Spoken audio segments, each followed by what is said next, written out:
So ఎక్కువ మంది students మనం రెగ్యులర్గా చూస్తే వాళ్ళు ఈ ఊప్స్ కాన్సెప్ట్స్ చాలా స్ట్రాంగ్గా నేర్చుకుంటారు, థియరిటికల్గా నేర్చుకుంటారు. Okay, but inheritance, polymorphism, abstraction methods, చాలా కాన్సెప్ట్స్ ఉంటాయి, ఎన్కాప్సులేషన్, ఓకే. ఇట్లాగా. కానీ దాన్ని ఎక్కడ అప్లై చేయాలి అన్నది వాళ్ళకి క్లారిటీ ఉండదు అనమాట. ఇంటర్వ్యూర్ ఎప్పుడైనా సరే మీకు డైరెక్ట్గా కోడింగ్ క్వశ్చన్తో స్టార్ట్ అవ్వదు. టిఆర్ రౌండ్కి వెళ్ళి టెక్నికల్ రౌండ్కి వెళ్ళినప్పుడు వాడు స్లోగా తీసుకెళ్తాడు. సో ఫస్ట్ ఈ క్వశ్చన్స్ అడుగుతారు.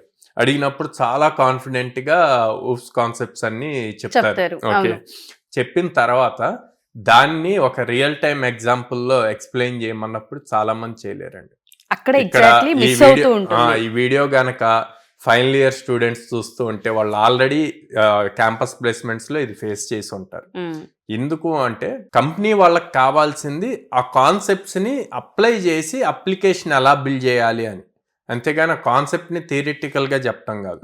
సార్ మరి మాకు ఉందే అవి కదా, మేము థియరీయే కదా నేర్చుకునేది అంటే, ఎస్, ఎడ్యుకేషన్ సిస్టంలో అంతవరకే ఉంటుంది. బట్ కంపెనీ ట్రెండ్కి తగ్గట్టు చేంజ్ అవుతుంది కాబట్టి మనం ప్రాక్టికల్గా నేర్చుకోవాలి, నేర్చుకొని ఇంటర్వ్యూస్ క్రాక్ చేయాలి.